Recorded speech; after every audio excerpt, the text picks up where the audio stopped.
A teacher learns her pupil is skipping school and tending to his little sister alone when she pays him a surprise visit. Little does she know she's about to discover a heartbreaking truth about the boy that would change their lives forever. Mrs. Whitaker's heart sank that morning when she returned from the school playground. For the first time that year, Jamie had opened up to her about his family.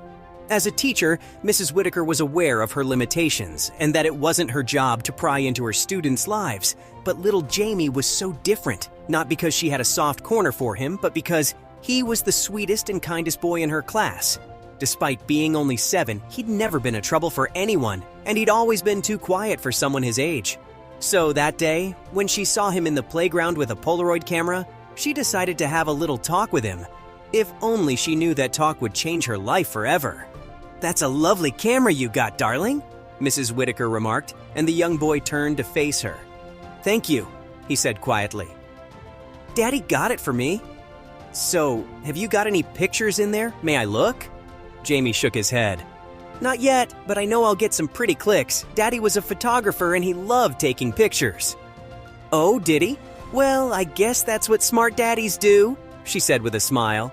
"You know, my daddy was a literature professor, so his talents were explaining Shakespeare and Dante and all those writers to his students. Not as fun as photography, you see." It was then she noticed the boy's eyes well up.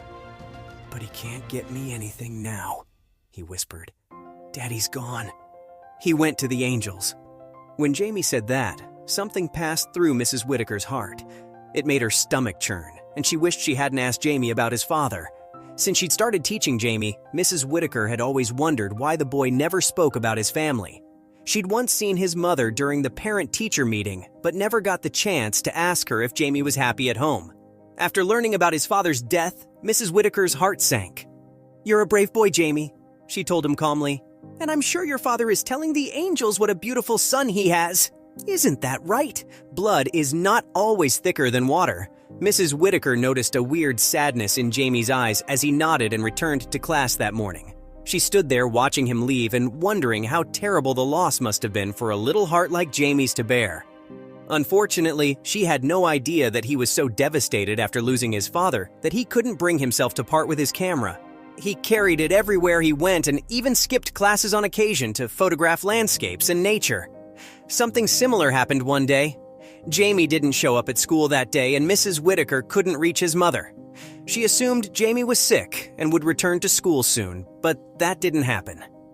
Days passed and Mrs. Whitaker received no communication about Jamie. She tried to reach his mother, but all her calls went straight to voicemail. Mrs. Whitaker's mind told her that she could be overthinking things and that Jamie would be back to school. Maybe he was really sick. Maybe his mother would notice her missed calls and reach out to her. But when that didn't happen, something in her gut told her that the child was in danger. So, after the lessons, Mrs. Whitaker grabbed her purse, searched the school book for Jamie's address, and decided to drive to his house. When she arrived, she found herself on the front porch of a decent but neglected house. She rang the doorbell and looked around. The lawn needed urgent mowing, and fence pickets were missing. What was going on? Mrs. Whitaker rang the bell again because it wasn't answered the first time. As the door opened, she was shocked to find Jamie in the doorway, a little baby in his arms. "Oh dear, Jamie, are there no elders at home?" she asked worriedly. Jamie's shoulders slumped. "We're all right, Mrs. Whitaker," he admitted glumly. "You could come later. Granny is not home." And Mrs. Whitaker knelt to face Jamie and asked, "Where's your mother, darling?" She noticed Jamie's eyes well up. She, he said. "She isn't home."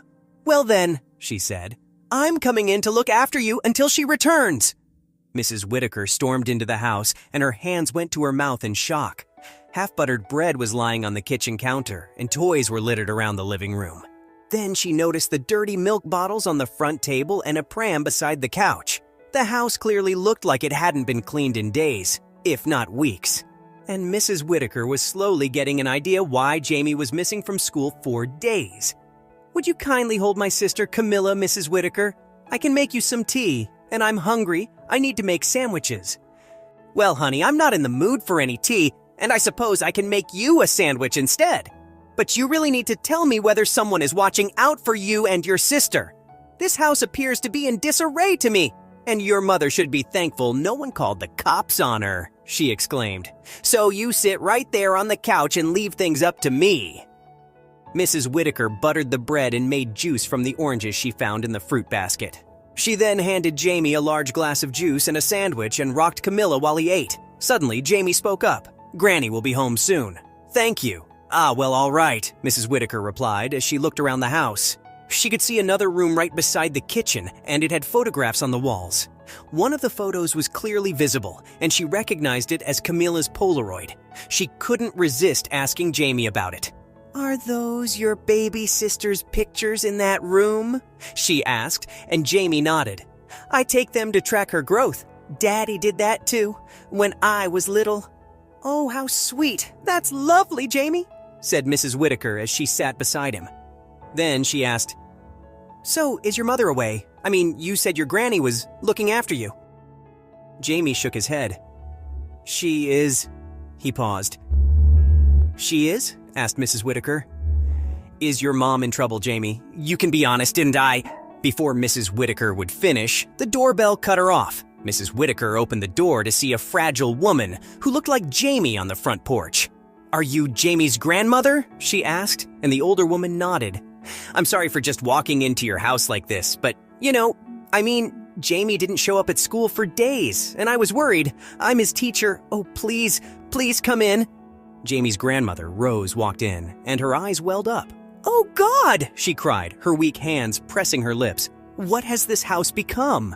Mrs. Whitaker made some tea for Rose, and it was Rose who explained why Jamie had skipped classes for days in a row. Jamie's mother, Stella, was a lot of things, but she wasn't a parent. A week ago, she was on her way home from a party when her speeding car toppled, and she died. The news of losing her daughter came as a shock to Rose, and she couldn't bear it. She suffered a stroke and was taken to the hospital. Rose's friend handled Stella's funeral arrangements, but she had her own responsibilities, so she couldn't stay back to look after Jamie and Camilla. "Nobody knows who Camilla's father is," Rose admitted. "Oh, I know Stella was my child, but she was an awful mother, and she did a bunch of very wrong things no woman should do." Rose revealed Stella had affairs with men much younger and older than her. It must have been one of those men who was Camilla's father. Stella never wanted Camilla but couldn't terminate the pregnancy because of complications. And the moment she birthed Camilla, she felt like she was freed. She dumped her children on Rose and returned to her old life, partying and spending nights with men. Rose felt terrible for her grandkids and she couldn't bear the thought of them ending up in foster care. So she took the matter into her hands and started looking after them. "Stella was a part of me. She was my flesh and blood," Rose said sadly. "She was a mother, and so am I, darling. The thought of losing your child breaks you from within, and I was on the phone with this officer, and he told me my daughter was just not coming back. Oh, how that tore me apart." Mrs. Whitaker placed her hand over Rose's and revealed about her heart-wrenching loss. "I get it," she said. "I do. My husband and I lost our son 2 years ago, and things have never been the same ever since." "Oh, it just doesn't stay the same," Rose remarked. "All that remains is a regret and a sliver of hope that, things might change." "Well, I may not have been in your shoes, Rose, but I understand what you're going through," said Mrs. Whitaker. "My husband and I tried for a child after losing our darling boy, but it wasn't in God's plan.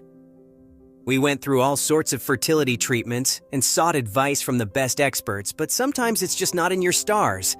Listen, I'd be delighted to help you too in any way I can," she said. "Jamie has been a wonderful child, and I can't see him missing out on his childhood." "That little child has been through a lot," Rose admitted, looking at Jamie, who was eating at the kitchen table. "I spoke to him when I was in the hospital, and that child, he cried and told me he wanted me home. I was only discharged today, and you see, he's been watching after Camilla, and I know he's doing things that a 7-year-old wouldn't do. But he never had a choice. I continually taught him things that school didn't since his life was so different from the other children. Stella was not there for him. His father had long left him. I was there, but I was mostly sick, and I could barely help my grandson around." "Well then, Rose, let's change that," Mrs. Whitaker said encouragingly. "I'd love to help this sweet little family, especially Jamie." It was difficult to imagine a life harder than Jamie's, thought Mrs. Whitaker as she drove back home that day. She told her husband everything. and he was shocked that a young boy like Jamie was looking after his sister alone. So the kind couple decided to pitch in and help Jamie and his family as much as they could, and they did that.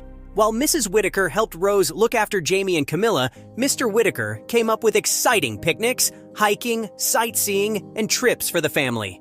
Within months, it felt like the Whitakers were the family Jamie and Camilla never had.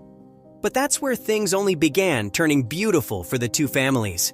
On Mrs. Whitaker's birthday, Jamie gifted her a photo album with the photos he took with his camera every time they went out together. The pictures were beautiful. They were smiling and laughing and doing crazy things that families do.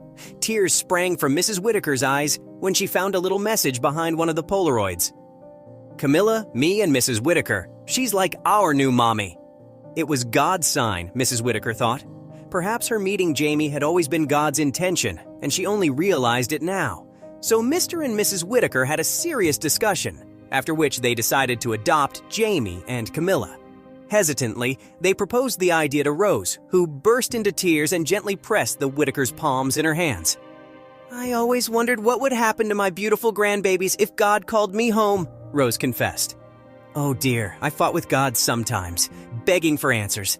I think I won today. I couldn't have asked him for more. My grandbabies would be safe with you. That's all I want." Years later, Rose passed away, and the Whitakers had adopted Jamie and Camilla by then. When Jamie grew up, he followed in his late father's footsteps and became a renowned photographer. And some of the magical shots he took of Mrs. Whitaker cradling Camilla and Camilla's tiny feet taking shape over time earned him praise and recognition he could only dream of.